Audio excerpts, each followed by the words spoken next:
Alright, 24, Season 7, Episode 14, 9 o'clock to 10 o'clock. Where we left off, it's obviously been like 2 weeks. Jack had just been framed for the murder of Burnett.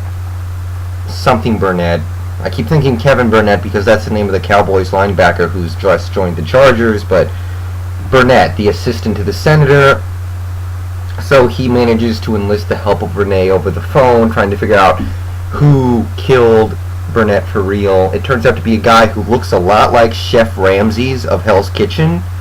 I don't know, I was just watching and I was like, that guy looks like that guy on that show, and then I looked it up. His name is Chef Ramses. But it's not him, it's a guy named John Quinn, who gets linked back to Starkwood, which is being investigated by Senator Mayer Red Foreman, or whatever. Anyway, so Jack goes to the Mayer residence and does some research on the computer. You know, it's kind of I like the exchanges between Jack and Mayer. It was like, you know, obviously they're on different sides because Mayer wants Jack in prison for life,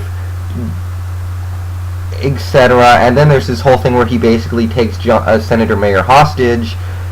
So they're on opposite sides, and then they start talking, and Jack shows him some interesting stuff on his computer. You know, he manages to link Starkwood to some killings. Because, you know, John Mayer, wow. Senator Mayer, I think Blaine Mayer, has already been investigating Starkwood, and he knows they're involved in a bunch of illegal crap.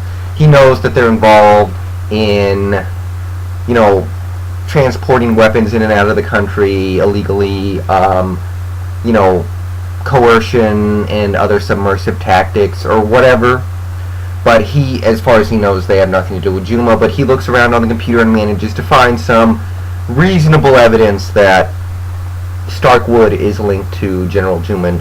I don't know if it was clarified already, but Starkwood is like a independent military company that rents out armies to bidders, to the highest bidder. I'm sorry, that's gross. But anyway, they rent out armies to the highest bidder, just like what happened in Metal Gear Solid 4, if you ever played that game. A lot like what happened in that game.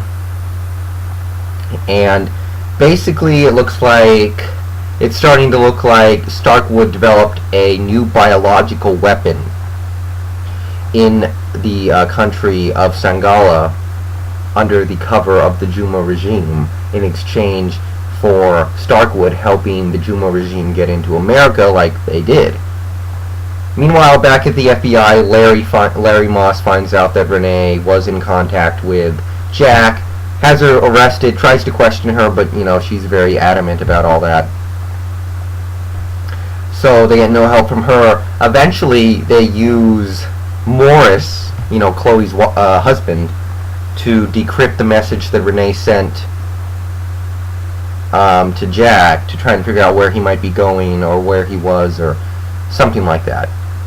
And in exchange, Chloe gets off the hook. Remember, Chloe was still arrested. We completely forgot about her. She was in holding for like 3-4 hours, but she was still there. In exchange, Morris helped them, not because he wanted to, because he didn't. He did it in exchange for immunity for Chloe. So that's cleared up, which is nice, because I was starting to get a little worried about that, because she was going to have a hell of a time getting out of that. That's, you know, 15-20 years in jail, I think. And meanwhile, back at the house, we start to see Jack and Mayer come together. You know, they start to realize, you know, there's something going on here. Maybe we can help each other out. Maybe I can clear your name.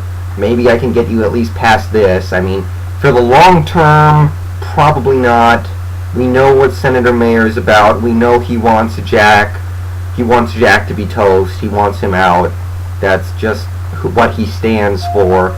You know, I kind of understand it. I can't support it because Jack is the hero of the show and you're obligated to root for him, but so anyway, they're starting to get together on this, and then in a surprising display of stupidity, Jack lets Mayer answer his front door. the guy at the front door was saying, "Open up, it's the cops," or whatever, because, supposedly Jack was being followed to the house by the FBI because they had tracked through the phone, so it was believable. But then all of a sudden the door opens, and it's the John Quinn guy. He guns him down. I'm in mourning right now because I liked seeing Red Foreman play another character. It was kind of funny. It was out there to see, the guy from that 70s show play a senator like that with his demeanor, with, the things he was doing.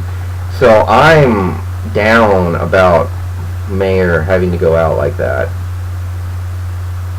Anyway, he starts chasing Jack down. He's wielding this, M16 baby.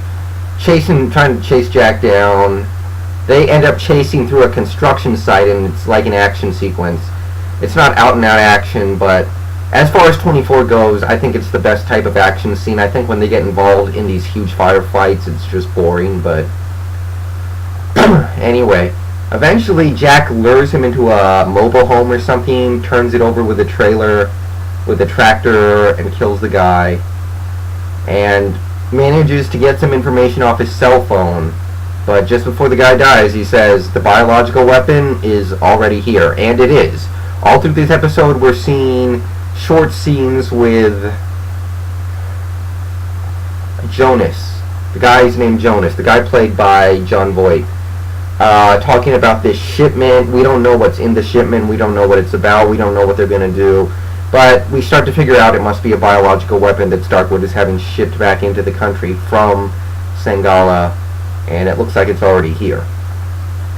So there you go. And now Jack has to go chase this down. Meanwhile, Larry finds a dead Senator Mayer at his house and assumes Jack did it. So we'll see where it goes from there. One thing I currently find quite unenjoyable about this season so far is the Olivia character. She is unlikable. She's very vindictive. She's very sneaky.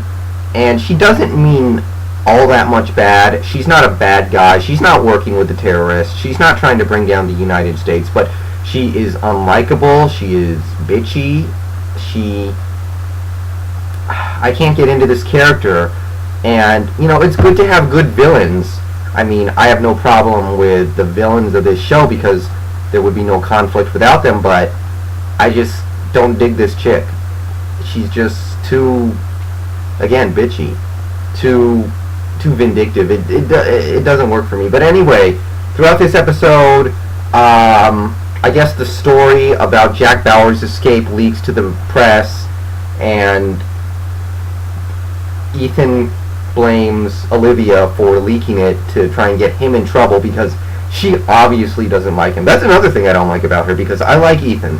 Ethan's a cool guy. As I've said several times, he's the warden from Shawshank, and I love Shawshank, so that's always good. Anyway, it stretches on for a while. She manages to get definitive proof that she did not leak the story and it must have gotten out somewhere else. He's forced to apologize, and it's just a rough scene to watch. I could not enjoy all that stuff going on in the background. Just very soap opera stuff, and then the guy you don't like wins, and that's what 24 is about, but I'm sorry I can't get into it. Alright, that's about everything.